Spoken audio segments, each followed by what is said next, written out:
Listen now to the book, One Night with the Hybrid King, written by the author Anya Curves. If you want to buy the ebook, link in the description. Like and share. Chapter 6, Caelum. I knew her scent was familiar. Very familiar.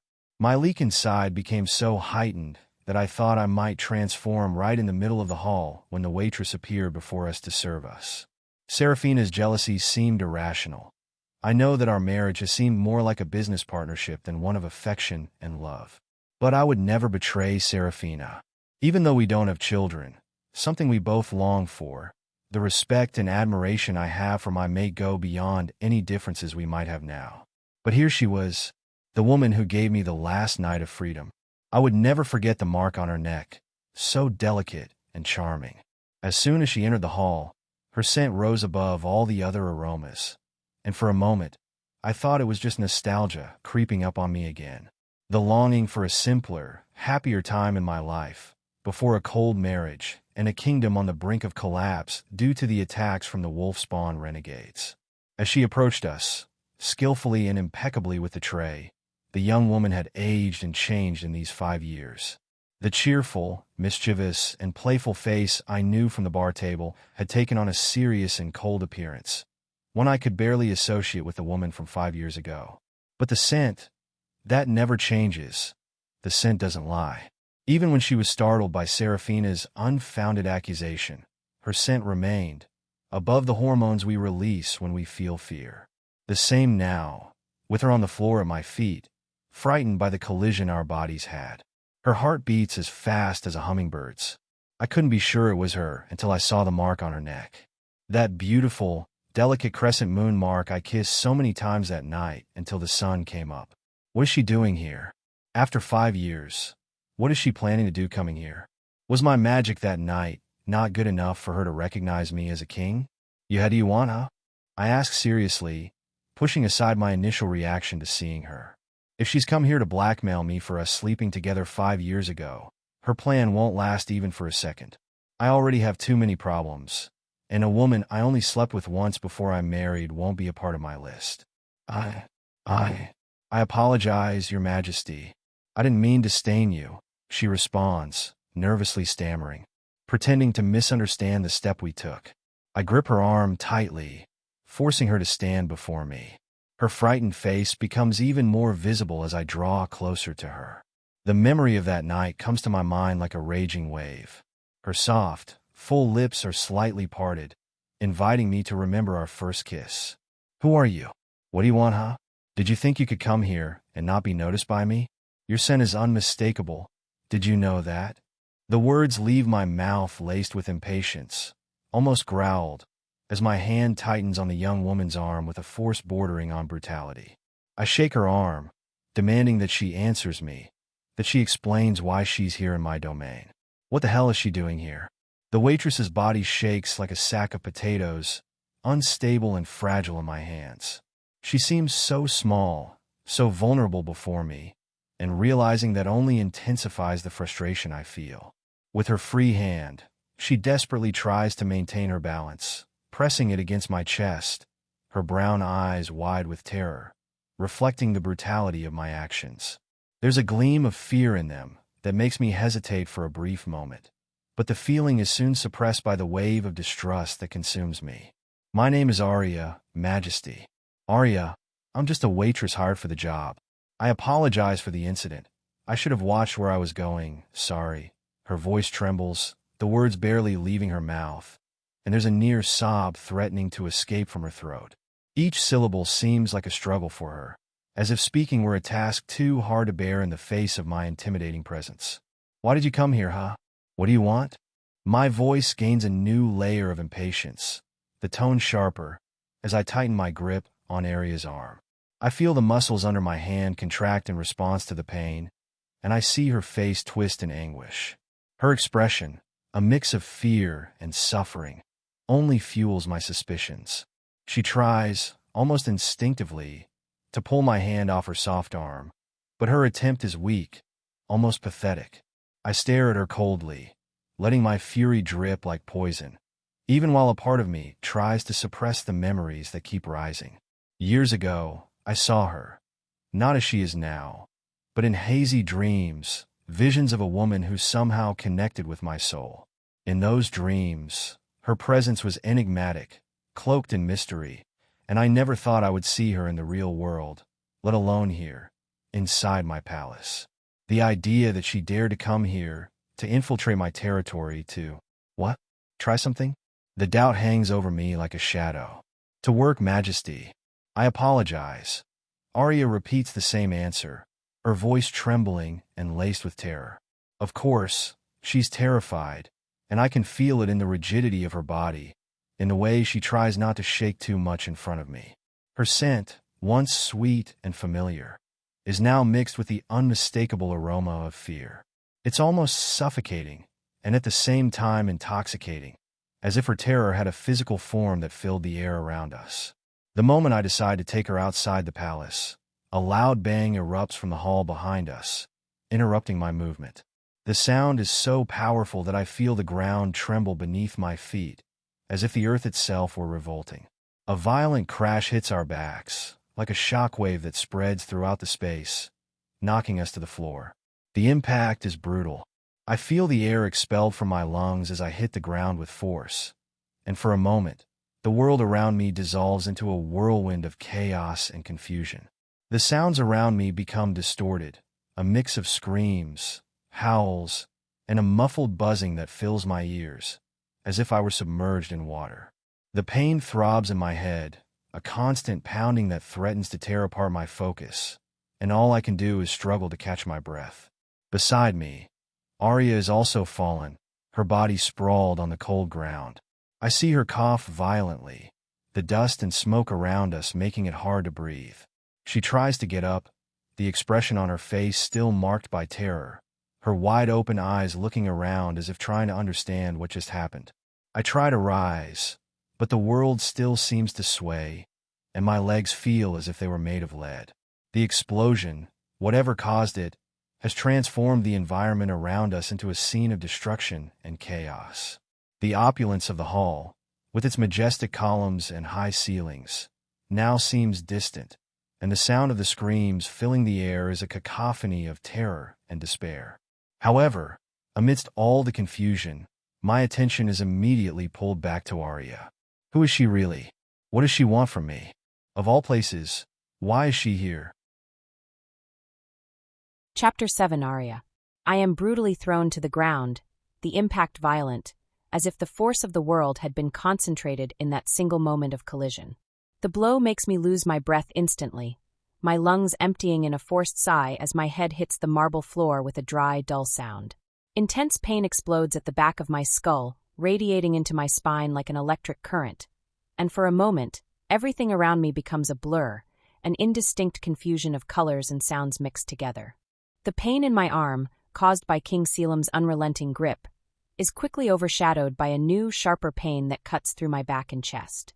It feels as though my entire body has been hit by a shockwave, every bone, every muscle screaming in protest. The explosion that devastated the hall created an overwhelming force, throwing me to the ground with the brutality of a storm. It's as if the air around me has become heavy, dense, making it hard to breathe. My lungs burn, aching with the desperate need for air, but each attempt to breathe is followed by an uncontrollable urge to cough. A veil of thick, black smoke spreads through the hall, obscuring my vision, turning the environment into a foggy nightmare. I fight against the disorientation, forcing myself to focus, to move, but the throbbing pain in my head and back makes every movement feel like an impossible task. Finally, with great effort, I manage to get up, my legs trembling as though they might give out at any moment. The sound around me is chaotic, screams of panic, the shattering of glass, and the distant roar of new explosions fill the air, creating a cacophony of terror. I feel a hand gripping the hem of my pants, and when I look down, I see King Caelum's fingers, dirty with dust and debris, trying to hold on to me. The determination in his grip frightens me even more. His intentions remain mysterious, but the primal fear I feel is overwhelming. Every second I spend by his side, the image of the fallen canapes and the rage on his face before the explosion continues to haunt me, blending with the fear that he might do something to me now that everything is upside down. Behind us, I hear the horrible howls of werewolves storming the nearly destroyed hall. Beams of light explode through the veil of smoke, flashes of magical energy briefly illuminating the darkness, revealing fragments of chaos around us. The hall, once majestic, is now a battlefield, and every second I spend there increases the feeling that I am not safe, that I need to escape. I want to help the king, to lift Caelum and take him out of this hell, but the fear that he might react with anger, that he might blame me even more, is paralyzing. With my heart pounding in my chest, I make the decision that my survival demands. I leave him behind reluctantly and run back to the kitchen, where chaos reigns supreme. The scene I find is one of total panic, the staff running back and forth, many of them wearing expressions of terror that mirror my own. The smoke begins to seep through the door, bringing with it the acrid smell of destruction and burning. "What's happening?" Nicole asks, frightened, hurrying toward me. "Are you okay? What happened?"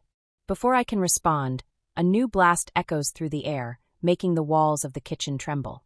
A group of staff rushes into the kitchen in a frenzy, their faces pale with fear, as if they had just come face to face with death. "It's the wolf-spawn renegades," shouts a desperate staff member. "They threw a bomb in the hall. It's chaos out there." The news hits like a death sentence. Everyone in the kitchen, myself included, screams in response, the sound of pure terror echoing against the now unstable walls. The reality of the situation hits full force. We are under attack, and the safety that the palace has always represented dissolves in an instant, like sand slipping through fingers. Suddenly, the window that overlooks the garden is shattered with a deafening sound. Glass flies in all directions, slicing through the air like blades, and before I can process what's happening, a massive body, covered in fur, bursts through the empty space where the window once was.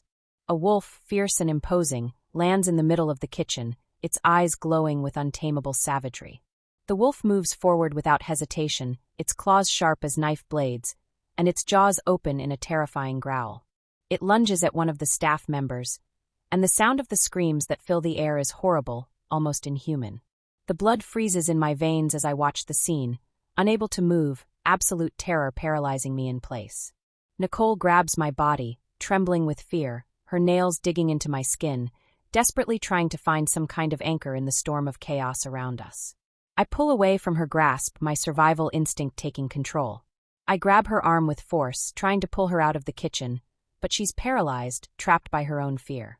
Her eyes are fixed on the creature causing so much terror, as if she's hypnotized by the imminence of death. The panic inside me grows, an overwhelming sense that time is running out. If I didn't go back to help King Caelum, I can't allow myself to stay here, frozen by Nicole's fear. I need to get out, I need to survive. With one last tug, I free her arm and run, following the other staff members who are already fleeing the kitchen. The air is thick with the smell of blood and smoke, and my feet slip on the wet floor as I run away from the danger surrounding us. I feel the werewolves closing in, their presence becoming nearer, more oppressive, but I don't dare look back. I run through the garden. There are others running for their lives. Some werewolves catch up to the nobles and tear them apart with savagery. I keep running toward the forest when I realize there are 2 werewolves coming in my direction.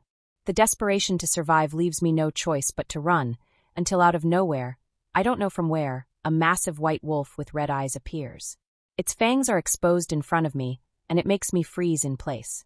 I feel this is the moment of my death, but the wolf jumps over me and charges toward the other werewolves, giving me a chance to escape. I manage to escape the castle alive, and several military and police vehicles appear at the castle's entrance. I don't want to stay to give a statement. I keep running for several blocks until I feel my legs growing tired. I arrive home, my whole body aching, fear still in my bones, and my clothes and face covered in dirt. My mother is in the kitchen, as usual. As soon as I approach her, Lyra runs toward me, terrified by the situation I'm in. "Aria, what happened to you?" "I was watching the news. There was an attack at King Caelum Frost's palace. Those werewolf delinquents threw a bomb and invaded." "Where were you?" Lyra asks, her tone filled with concern but also accusation. "I was at the palace. I was there when they threw the bomb. It was—" I respond in a hoarse voice.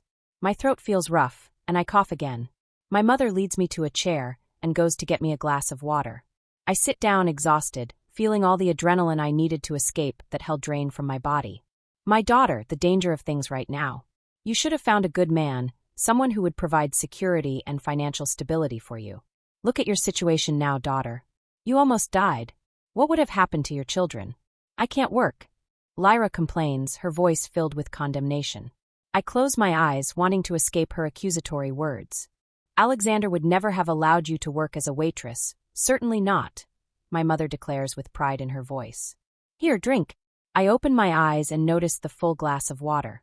I gulp it down in 3 long swallows, feeling the roughness in my throat ease slightly. You forget he broke up with me. Without any explanation, and then he disappeared. He clearly didn't care enough about me, Mother. I reply, exhaustion heavy in my voice. My mother shakes her head, disagreeing with the visible and undeniable facts from the past 5 years. You must have done something to drive him away, surely. She accuses me with regret in her voice. Believe me, if I did anything, it was love that damned man too much. I snap impatiently.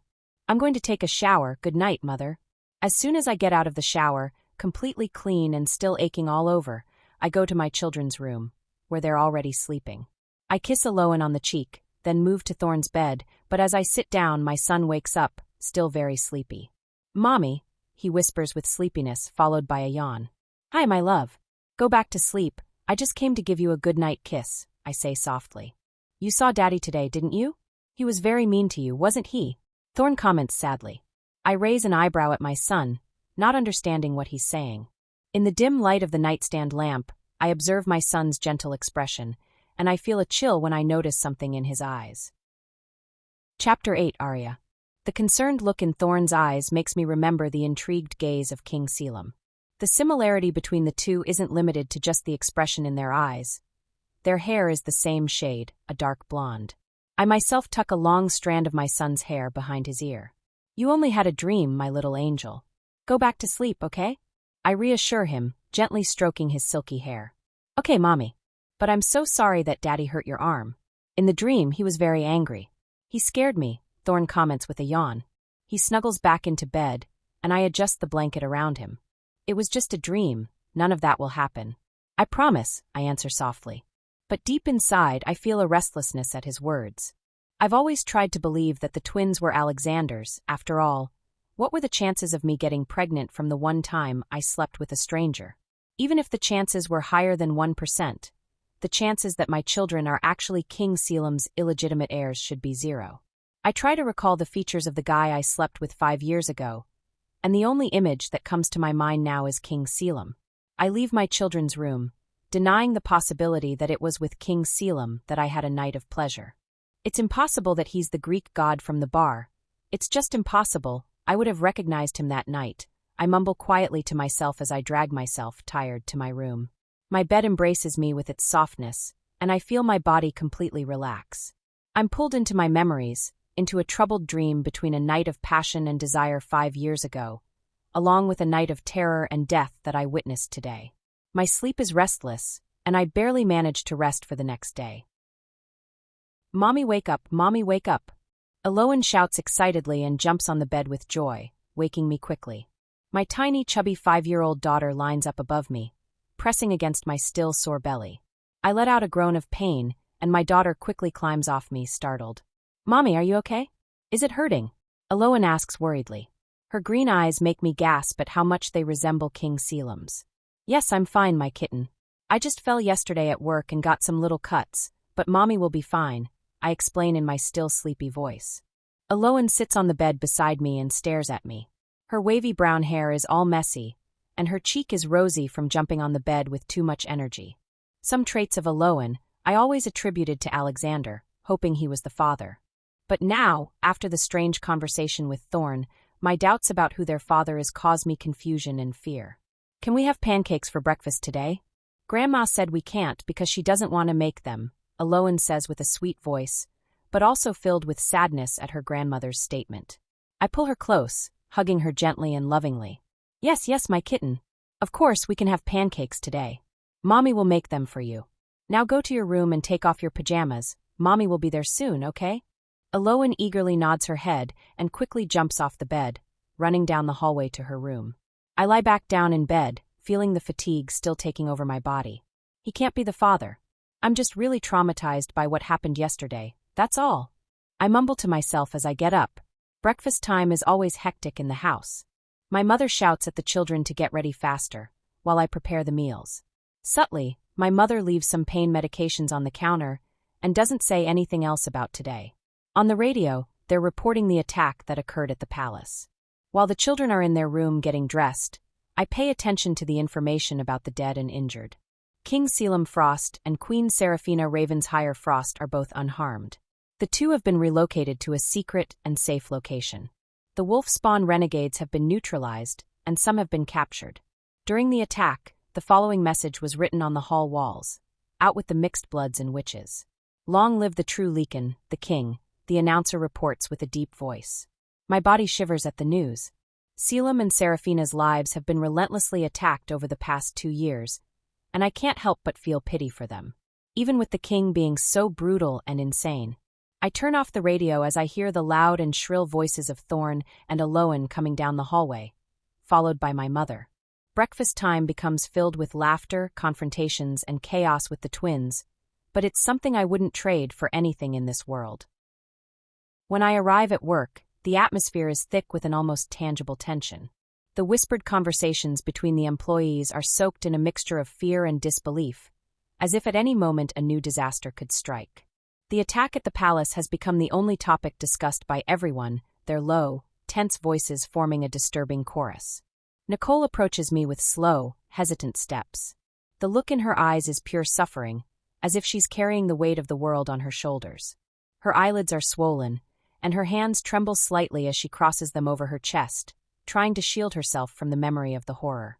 "I'm glad you managed to escape," I say sincerely, trying to offer some kind of comfort. My words, though true, sound empty amidst the atmosphere of distress. Nicole's expression softens a little, but the pain remains, evident in every line of her face. "Yes, but it was close. I went into shock and it was horrible," Nicole recounts with a tremulous, fragile voice, as if she's one step away from breaking. Her words carry the weight of the traumatic experience we both shared, and I just nod, unable to find anything more to say. I can still hear the screams and the sound of the werewolves tearing people apart, I confess, my voice laden with remorse and guilt. The sounds of agonized screams and the terrible roar of the werewolves are etched in my mind, like a macabre soundtrack I can't turn off. The sight of the beastly creatures attacking without mercy, the feeling of being on the brink of death, all of it still weighs on me like a shadow I can't escape. Nicole shudders at my words, her pale face twisting in an expression of revulsion and fear. "I never want to set foot in that place again," she declares with conviction, her voice taking on a firmer, almost resolute tone. "Not even if they paid me 20,000 gold coins, I wouldn't go near that place," she adds, trying to push away the fear with a bravado that sounds forced. I want to agree with her, I want to push away any thought of returning to that hell, but for a moment I hesitate. A part of me, the part that is always concerned with survival, with the constant need for money, prevents me from saying outright that I will never go back. The image of Thorn and Aloan appears in my mind, their innocent little faces depending on me for everything. The reality is cruel, and the payment from that night is still something I desperately need. "Do you know when they're going to pay us? If we even get paid at all?" I ask, worried. The uncertainty about the payment is a dark cloud hanging over me, an additional source of anxiety amidst the chaos. I need this money to support my children, and the thought that we might walk away from this with nothing, not even compensation for the horrors we endured, leaves me even more distressed. "I hope so, and with a bonus. After all, we almost died." Nicole responds with veiled bitterness. Her voice carries the indignation of someone who knows that, despite everything we've faced, the system that employs us rarely values us as we deserve. She tries to maintain a facade of bravery, but I know that the hope of receiving what is just as a fragile one. However, the tense atmosphere and the memories still burning in our minds are abruptly interrupted by the authoritative voice of our boss, echoing through the space, slicing the air like a knife. "All right, people. Enough of the chatter. Let's get to work. The only attack that can happen here is your lack of organization for today's party, understand?" His voice is harsh, almost indifferent, as if he has no regard for what we've been through.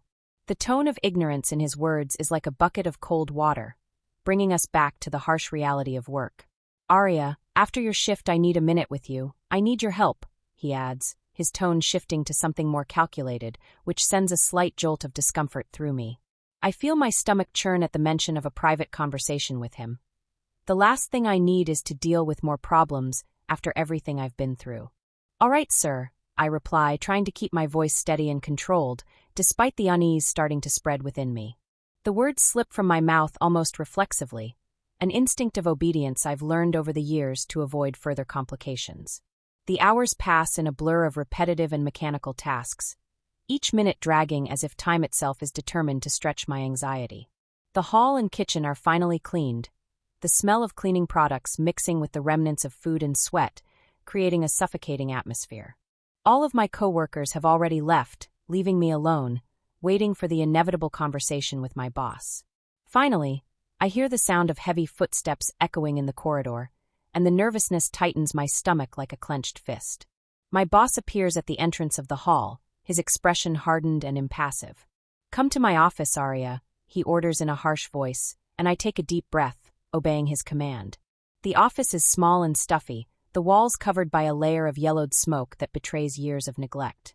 The strong smell of cheap cigarettes is almost suffocating, a mix of nicotine and desperation that seems to seep into my clothes and skin. The furniture is old and worn, the wooden desk with cigarette burn marks. My boss leans against the edge of the desk, watching me with a gaze that makes my stomach churn. His eyes, covered by swollen red eyelids, have a glint that unsettles me. There's something predatory in his look, as if he's undressing me with his eyes, and that makes me wish I were anywhere else but here. "I heard about you and mate Nicole being at the castle last night, working. Is that true?" he asks, leaning slightly forward. The curiosity in his voice is evident, but there's something else, something dark and obsessive. Each word he speaks carries an insidious tone that makes my skin crawl.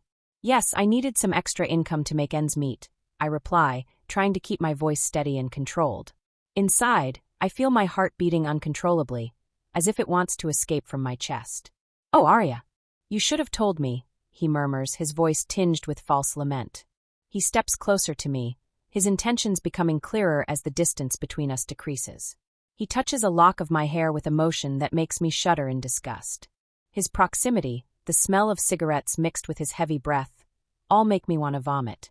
"I'm always willing to pay more, you know," he continues, his voice now taking on a seductive tone, but to me it sounds more like the hiss of a snake.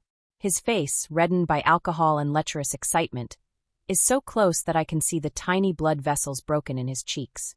I feel my body stiffen at the unwanted closeness, my survival instinct screaming for me to pull away. With considerable effort, I free myself from his touch, stepping back in an attempt to put some distance between us. "I appreciate the offer, but I'd prefer to stay where I am in the company," I retort, my voice wavering slightly as I struggle to maintain composure. I don't want to be rude or provoke his wrath, because I know all too well that a slip-up could cost me my job. And right now, the last thing I can afford is to lose my job. "Are you sure, Aria? You're such a beautiful woman. I'm sure you know how I could help you. Get out of the hard work and into something more pleasurable," he hints, his voice full of malice that makes me want to puke. The suggestion in his words is clear, and every fiber of my being screams in protest. "Sir, I prefer to keep things the way they are," I respond, trying to mask the disgust rising within me. "After all, you're a married man. I believe your wife wouldn't approve any of this. Making such vulgar proposals," I add, letting a touch of anger slip into my voice. I can't hold back the contempt I feel for him anymore, but at the same time, I'm aware that these words could cost me dearly. My boss's face twists with rage, and his eyes narrow into a look of contempt. I can clearly see that my words have struck at his ego and pride, and I know retaliation is coming. The atmosphere in the small office becomes even more suffocating, the air heavy with rising tension. "Listen here, you slut," he begins to say, his voice laden with fury as he reaches out to grab my arm with an unexpected force. His brutality is sudden and shocking, and I feel the painful grip of his fingers on my skin, like claws digging into raw flesh. Fear explodes within me like an electric shock, my body instinctively reacting, wanting to pull away. But before he can finish the sentence or do anything worse, the sound of a loud thud interrupts the scene. The office door slams open violently, crashing against the wall with a bang that echoes through the small space. "What the hell?" my boss exclaims, releasing my arm as he turns his head to see who dares interrupt. In the doorway, the imposing figure of King Caelum stands out, his presence dominating the room like a storm ready to break. Behind him, 5 armed men follow, their expressions grim and alert, ready for anything. The king's gaze is hard and purposeful, his green eyes fixed on my boss with an intensity that makes the air in the office feel even heavier. Chapter 9, Caelum. Aria's large, vibrant brown eyes widen as she sees me standing in the doorway, as if she had been caught in the act. The sudden interruption, coupled with the imposing presence of my guards, seems to suck all the air from the room, turning the small office into an even more suffocating place filled with tension. It is impossible to ignore her proximity to the middle-aged man, whose figure now fills me with visceral disgust. The idea that she might be involved with someone like him, seeking some sort of advantage, stirs something deep within me. Is that what she does? Sleeps with anyone to gain some benefit? The mere suggestion of such a thought makes my blood boil with contained rage, though I maintain my cold and relentless expression. The sight of the two of them so close, his hands on her skin, provokes a near physical repulsion, as if I were witnessing something profane. The atmosphere is saturated with fear, to the point that I almost feel the terror radiating from their pores. The heartbeats of Aria and the man are audible to me, pounding in a frantic, irregular rhythm like drums in the midst of an impending battle. The middle-aged man releases Aria's arm as though he had been burned, and I see the brief relief in her eyes, a spark that quickly fades, replaced by an expression of caution and submission. "My Majesty, it is an honor to have you here," the man murmurs, his voice trembling with nervousness as he attempts a pathetic bow, barely able to conceal the panic he feels upon seeing me. The bow is awkward, almost ridiculous, and it stirs in me a mix of disdain and impatience. He is a man without a spine, bowing at the slightest display of power, like a frightened dog. Aria, on the other hand, mirrors the gesture with her eyes cast downward, her posture tense as she stands up again. Her scent, a sweet mix of lavender with a citrus touch, invades my nostrils, bringing with it a sense of intoxication that makes me desire something I shouldn't. I cannot allow myself to be affected by it now, not when there are such serious suspicions hanging over her. Her aroma, so unique and intoxicating, is a dangerous distraction, and I must maintain my focus. Since she may still be connected to the wolf-spawn renegade's attack, I cannot let myself be swayed by feelings or desires. Many of the leads we've followed pointed to employees hired for the party, and the possibility of Aria being involved is something I cannot ignore. The fact that our paths have crossed again, so soon after the attack, cannot just be coincidence. It surprises me that she works here, in this place that was the first target of our investigation. The possibility that Aria has some connection to the wolf-spawn renegades is something I cannot disregard, no matter how much I want to believe I'm wrong. We are here to investigate the attack that took place in my palace. We would like to speak with you about some employees. I report, keeping my voice firm and authoritative, making it clear that there is no room for evasion or lies. I watch her reactions carefully, every micro-expression, every change in her behavior, like a predator analyzing its prey. Aria's eyes widen in surprise, and I notice the exact moment her heart skips a beat, a nearly imperceptible hesitation, but to me, it is as clear as daylight. There is something she doesn't want me to discover, something that frightens her deeply. "Majesty, would you like us to remove the human from the room?" one of my royal guards asks, his voice laden with cold formality. I see Aria's face lift slightly at the mention, her eyes displaying a mixture of fear and, strangely, relief. The idea of being removed from the room seems to bring her some comfort, as if the presence of the guards and myself is a greater threat than anything else. But this reaction only fuels my curiosity and suspicion. What exactly is this woman hiding? It won't be necessary. In fact, prepare a room. I will interrogate her while you search the area for more clues. I order with a voice heavy with authority. In less than 10 minutes, the tension between us intensifies as we find ourselves alone in the company's waiting room. The space around us contrasts sharply with the heavy atmosphere between us. It's spacious, elegantly decorated, with soft leather sofas and round polished wood tables, surrounded by padded armchairs. The tension between us is palpable, so thick that it could almost be cut with a knife. Aria, visibly uncomfortable, sits in one of the armchairs, and I notice that her hands, placed on the table, are restless, her fingers moving nervously, as if she's fighting the urge to run. I notice the absence of a wedding ring. Even after 5 years, the idea of Aria still frequenting bars, meeting random men, makes something inside me twist with irrational jealousy, a feeling I quickly try to push away. But it's there, present, like a persistent shadow. What has she been doing all these years? Has her life been as simple as she wants me to believe? Or are there secrets hidden beneath her waitress facade? Tell me, Aria, what do? Is there something I should know? I ask coldly, almost mercilessly, as I observe every small reaction from her. This is the moment she could bring up our past, reveal the secret that has kept our fates intertwined. But does she have the courage? Or does she prefer to stay hidden behind this facade of fragility? She knows that my castle is vulnerable. She knows we slept together, and that the news reports speak of my lack of control over the wolf-spawn renegades. This rebel group has brought me nothing but headaches in recent years. I've scoured the entire kingdom for their base, who they serve. But nothing, every lycan we capture doesn't give up any location, just rotten crumbs that lead us nowhere. Yet here in front of me is Aria, a piece that might help me piece together this puzzle. I'm just a simple waitress, Majesty. I'm sorry about the canapes yesterday, and well for running away. Everything was chaos, and I just wanted to survive, Majesty. Aria responds with a trembling voice, her fragility showing in every word. Her eyes, however, refuse to meet mine directly, as if she fears what she might see reflected in me, or perhaps what I might see reflected in her. I approach her, feeling the tension rise as I reduce the distance between us. Sitting beside her, I notice her breathing becoming more labored, the air entering and leaving her lungs in an irregular rhythm. She swallows hard, and my eyes follow the movement of her throat, a sight so delicate and vulnerable that it almost makes me hesitate.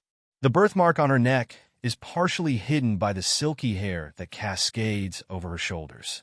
Her proximity, the sweet scent of lavender mixed with something citrusy, almost makes me forget why I'm here. But I can't afford to be distracted by old feelings or suppressed desires. And who brought you to the castle? Your boss wasn't on the list of waitstaff providers who told you to work there? My voice is now lower, but the tone of authority remains, as my hand rests on the arm of the chair beside her. I know that my proximity makes her uncomfortable. I can feel it in the way her body stiffens, but still, her heart doesn't react the same way it did when I saw her with that despicable man.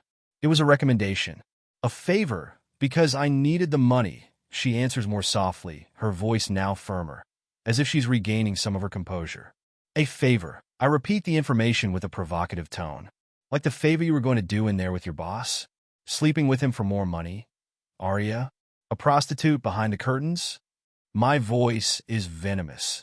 Every word chosen to provoke a reaction, to see her reveal herself, to tear off the mask she insists on wearing. Aria's reaction is immediate and fierce. Her eyes ignite with a rage that completely changes her expression, wiping away any trace of fear or submission.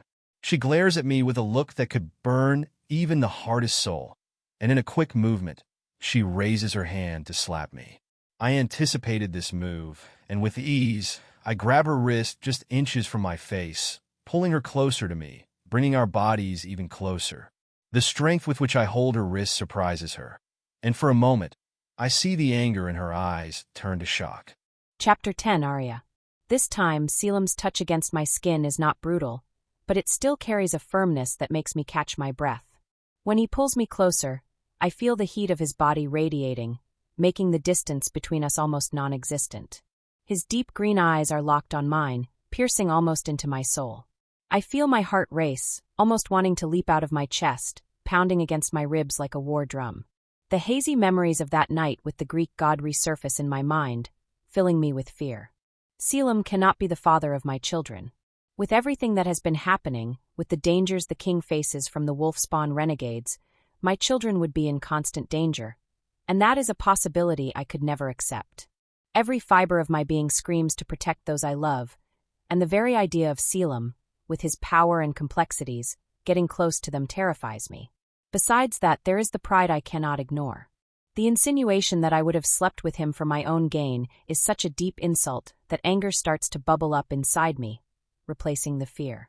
My body reacts before I can even formulate a plan, and in a quick and decisive movement, I break free from Caelum's grip, forcing myself to stand, putting as much distance as possible between us. Caelum's eyes are filled with amusement and provocation, as if he knows exactly the impact of his words and is relishing my reaction. He is a man used to controlling, to manipulating, and it's clear that he enjoys seeing how his words can affect me. I will not accept being called a prostitute, not by you, Majesty. Not by anyone. I announce with pride, my voice heavy with righteous indignation. If you'll excuse me, I would like to go home after these unfounded accusations. Caelum responds with a dismissive laugh that echoes through the room, a laugh that makes my blood boil in my veins. He stands up, his steps carefree, almost lazy, as he crosses the room casually. He goes to the door and opens it with a calmness that contrasts completely with the storm of emotions raging inside me. His gesture of extending his arm toward the door is almost ironic, a forced courtesy that only intensifies my anger. You're dismissed, Aria. But we'll still continue with the investigations, he announces in a sharp voice, full of an authority that brooks no argument. I take a deep breath, straighten my posture, and raise my gaze to meet his. It doesn't matter if he's the king or possibly the father of my children. To me, Caelum is nothing more than a cruel and arrogant man. With hard, quick steps, I march out of the room, each step echoing my resolve to leave that chamber. When I enter the hall, the number of soldiers searching for clues or any proof that might link my boss's company to the Wolfspawn renegades is overwhelming. They are everywhere, their uniforms gleaming under the artificial light, their expressions serious, determined to carry out their orders. The sight of them makes me feel small, intimidated by the crushing presence of so many armed men, all working toward a goal that could very well destroy my life. Then something catches my attention, a familiar figure crossing the hall toward the kitchen. A soldier, a man whose profile makes my heart freeze for a second before it starts pounding like a wild horse. Alexander? The name escapes my lips in a whisper so soft, it's almost inaudible. For a moment, I stand frozen, my body refusing to move as my mind struggles to process what my eyes have just seen. Could it be that he is here? After so long, after years with no news? Anxiety starts coursing through my body like an electric current, mixed with fear, joy, and a painful longing. Alexander always had this effect on me. Even after 5 years, he is still capable of making my heart twist in ways I can't control. Suddenly, my mind is overwhelmed with memories of us, of the love we shared, and the painful goodbye. With a tremendous effort, I regain control of my body, and without thinking, I run toward the kitchen, determined to discover if what I saw was real or just a product of my imagination. When I reach the kitchen, disappointment hits me like a punch in the stomach. The place is full of soldiers, but none of them is Alexander. I search frantically for him, my eyes scanning every corner, but he is not there. My shoulders slump, and I feel a wave of discouragement wash over me. It feels as though the ground has been taken from beneath my feet. With hesitant steps, I head toward the exit of the building, walking through the dark alleys where the trash cans are. The night brings with it an unsettling silence, interrupted only by the distant hum of the city around me, and I feel a mix of emotions takes over. Anxiety, fear, joy, longing. All of it hits me at once, like a violent storm threatening to swallow me whole. Alexander still makes me feel so many things, even after 5 years of not seeing him, of no news from him. The pain of loss mixes with the ghost of what could have been, and I feel a pang in my heart, as if a part of me is still tied to the past, still chained to it. I reach the alley behind the building, and the sight that awaits me is desolate. The place is completely empty, a desert of concrete and shadows. The cold night wind passes through me, making my hair fly and sending a shiver down my spine. I look around, searching for the man I saw inside, but all I find is emptiness. It feels like I've seen an apparition, a ghost from the past that remains chained to my heart, refusing to let me move on. I lean against the cold wall of the building, letting my body slide down until I am sitting on the ground, the roughness of the concrete against my skin only accentuating the sadness I feel. I take a deep breath, trying to calm my nerves, trying to put my thoughts in order. If you enjoyed it, share, comment, and like. If you want to read the book, link in the description.